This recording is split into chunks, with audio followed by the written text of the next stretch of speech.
the Wyatt Sick6 comes on, the lights go out, and well, first I see like rabbits and shit and weird stuff, and I start thinking like, what the hell am I watching Donnie Darko? Am I time traveling or what's going on? And maybe a lot of that's like a play off of that kind of stuff.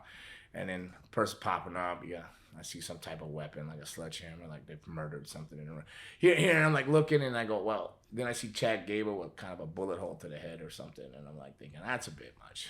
On that part, that was a bit much, but I get the artistic thing of it going, and they're walking through this dark path of the destruction and mayhem and devastation, and I get there, so guess it's a continuation and also paying tribute to Bray Wyatt.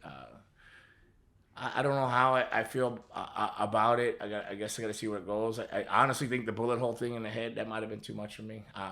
But they're maybe getting the point across that they're not PG anymore, and it's a different company, and UFC is clearly one of the companies, the sister company or whatever companies that own it, is clearly violent. You beat each other and you knock somebody out or nearly break their bone, and they tap from submission or they're bleeding all over the place.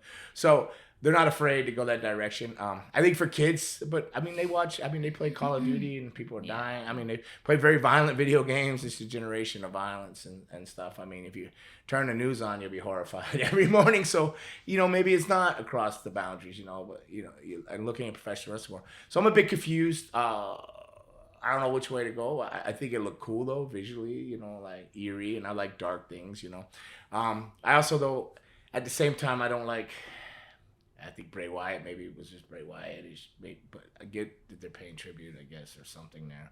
But what I can say about it, and I'm very confused, I got to see where it goes before I give you really an opinion. I thought it was a little heavy with that stuff, but what I can say is, like, I don't know the Nikki Cross, but I didn't even realize she was still there, but that suits her. So they found something for her. It's like finding something for Judy. You know what I mean? Like, Judy, you watch Judy walking and you go like, Judy does nothing for me. Maybe she could be a great, does great things in the ring, but didn't do anything for me. It's Nikki Cross, the superhero in the stages and the things she went through. Like, it was very awkward watching that. But I think this suits her because, like, not that I'm saying she looks creepy, but she fits that role. And Dexter Lumis was another one that just was awkwardly weird with his leather apron and another thing, but know him, tremendously nice guy. Like him a lot as a human being and a person and a worker. So this fits him. So this is a place for him. So this is a good thing for, like, people. Like, I don't know Nikki, but personally, but I probably met her. But like Dexter Lumis, I'm very, very happy for. Eric Rowan, big old red beard, tremendous human being, another great guy that I get along with. And when I see him, he can wrestle. He can actually go and do some cool stuff. Like, he could really go. So to see him outside of something like this, again, another person that looks awkwardly fitting in somewhere, but this suits him. You know what I mean? So Joe Gacy, another guy. I was around him at the PC, great talent and everything. Watched him in there, go and wonder what could Joe do? Where's he gonna fit in? This fits him. So with that being said, there's three dudes that, like, I would wonder, like, how do they fit in the society? Or four, count Nikki, but three that I personally know and that I'm very happy for, that they found something. So I hope it works. Wrestling is entertainment now, and I like the macabre. I like dark stuff. I don't know. I didn't see what they did with Chad Gable after. Did he come back from the dead? Are people making fun of that? I thought I heard something. I didn't really catch up on that. I didn't see Raw or anything this week. But I saw that debut, and it was interesting. Thought the bullet hole in the head was a bit much. But bodies laying around, that's nothing in wrestling. People get beat up, and Hunter was hitting people with sledgehammers way back. And whatever. But the gunplay, I'm not about gunplay. Like, I don't know if they insinuated. Was that like a bullet hole? Did anybody see it? Did they insinuate like he was shot in the head or something, or was he just hit in the head? But it looked like what you would anticipate. Yeah. So that's the only thing I don't want to. I'm not. I own. I have a concealed weapons permit. I own a weapon, but I don't necessarily believe in promoting violence with weapons and stuff, because it's a violent society already, and our kids are watching this and stuff. So that's the only thing that I keep going back to, because that's the only thing that threw me off about it. Like, and maybe, like, Bray Wyatt was like, hey, you don't want to copy the Undertaker, but it's his brother, right? So that's cool. Like, he's paying tribute, and maybe they're just picking up. And they were doing that before. They were building the Uncle Howdy thing before that happened. So they were kind of on that journey already. So maybe they're just going to bring it full circle. So I'm not totally against that. Just curious to where that's going to go. The only thing I had a problem with this was if that was insinuating a gun. But maybe I was wrong. Maybe I have to go back. I didn't go back, freeze it, look at it. I didn't watch Raw, and the commentary didn't say anything about, oh, you're shot in the head. But he clearly, like, he was shot in the head and was dead. Yeah. Did you see it? I did notice the hole though. Like, I did see it, but like a bullet. I don't know. Like, maybe I'm wrong. Maybe I have to go back and look at it. Maybe I should have pulled it up. I didn't know you were gonna ask about this, to be honest, or I probably would have went back and took a look at these things. But Raymond doesn't send notes anymore. I just kind of showed up here last second, I guess. I suppose I called in the middle of the night. Everybody said, anybody going to do the podcast tomorrow? You know, so but that's the only thing. But super happy for Eric Rowan, Redbeard. Super happy for Gacy to find the spot. Again, like Nikki Cross, like that superhero thing was. I don't know what that was, but this suits her. What she can do with this, I don't know, but like it would have suited Luna very well. I think it suited her. She looked awkward in other things, and I think this is very cool for her. So like, there's 3 people that I know. And then Bo, I'm happy that he's doing something. He found something too, because he was kind of like all over the place. Bo knows, or I don't know what Bo. He had some. He was just all over with his characters. So like, and I think maybe he was doing this prior to the unfortunate passing. They were building to this. So the Uncle Howdy thing. So I'm happy for him too, if this is what he wants, and I'm sure if he's doing it, it must be, and paying tribute to his brother. So it's awesome. I don't have anything against it. I just, again, was concerned when it looked like to me it looked like a gunshot to the head or something where they portray that. But that's all. But that's cool. There you go. So, but I mean, I like spooky things. You know, I didn't bother the sledgehammer and this and that. Maybe that was a sledgehammer to the head. But I think if a sledgehammer hit you, it wouldn't look round. It would be like crushed skull and brain matter everywhere. The other one is leaning here. Who knows? Maybe it was a pellet gun to the head. I don't know. Because he's back, right? He wrestled again, so he's not dead. Chad Gable, right? Didn't he wrestle like Monday night or something? Could be like a zombie thing. I missed this Monday because I was late in class, but all right. Ooh la la la la. Let's move on. People have been having opinions about it, so there's been mixed feelings about the Wyatt 6. Jim Ross commented on the Wyatt 6 debut, stating it would be challenging to make it work due to Bray Wyatt's irreplaceable talent. He emphasized that replicating Wyatt's success would be difficult and advised WWE to make a new group distinct and different rather than trying to emulate Wyatt step by step. Ross supports the success and the new group, but acknowledges the difficulty of living up to Wyatt's legacy. And then on the other hand, Corey Graves expressed deep emotion over the return of Uncle Howdy during WWE Raw, describing it as a home run.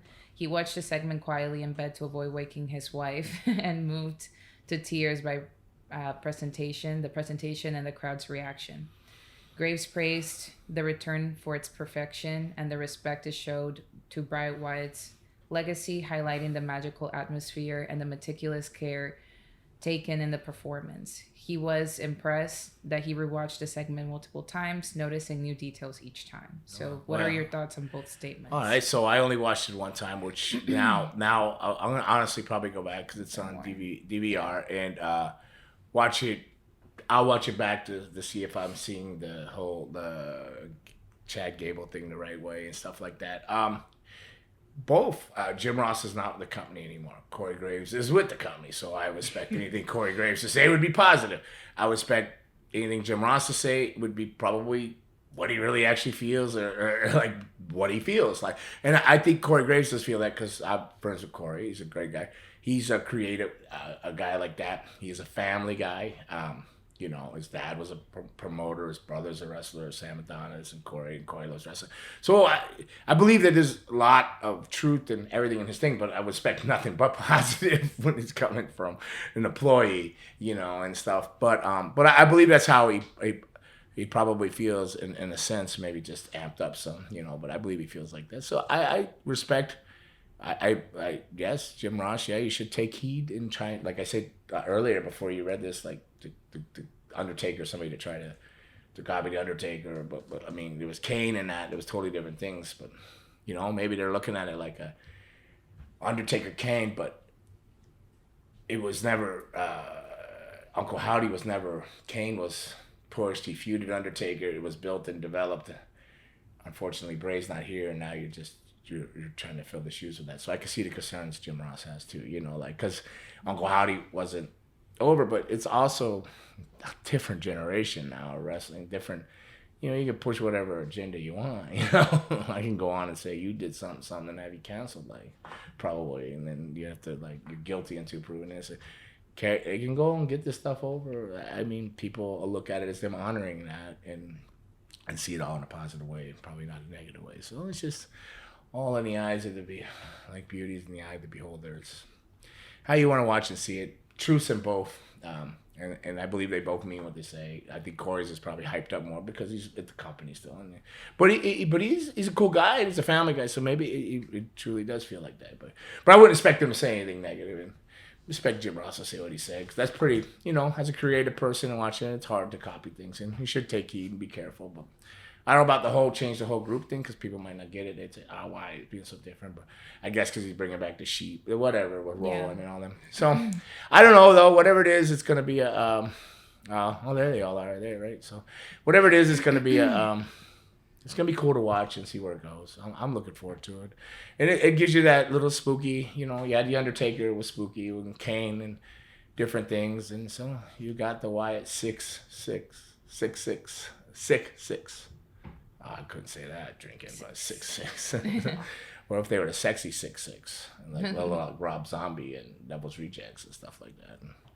But she's not gonna come across sexy. She just came across creepy, crawling all over, which is hard. People don't realize how hard that is to be creepy and spooky and to do characters. It's a fun, but it is not easy in different arenas and different things to pull entrances across and to get out to the ring and disappear at a certain time and be at a certain point. And I don't know if a lot of that was. I'm sure it wasn't live. It was probably pre and post whatever production wise. But it's still not easy. It's not gonna be easy doing live events and to pull it off. But I am super happy for definitely for Eric Rowan and Dexter Loomis. Super happy for those two dudes, not knowing them, and that Joe Gacy found a spot there, because he's a cool guy. And I was like, well, what are they gonna do with him? He's really talented, but what are they gonna do with him? So he found a spot. It's cool, and she was super awkward as that superhero thing. So I think this suits her. So I think they've all found a home. It's kind of like a lot of people didn't like ECW, but it was. A lot of people liked it. Where a lot of people fit. Like wrestlers were awkwardly all over wrestling different places, but they didn't quite fit. But then when they went to ECW, they fitted. It was a home. I think they fit in this group. So I think it was a good pick of the group, and excited to see where it goes. Want some, get some, bad enough, take some.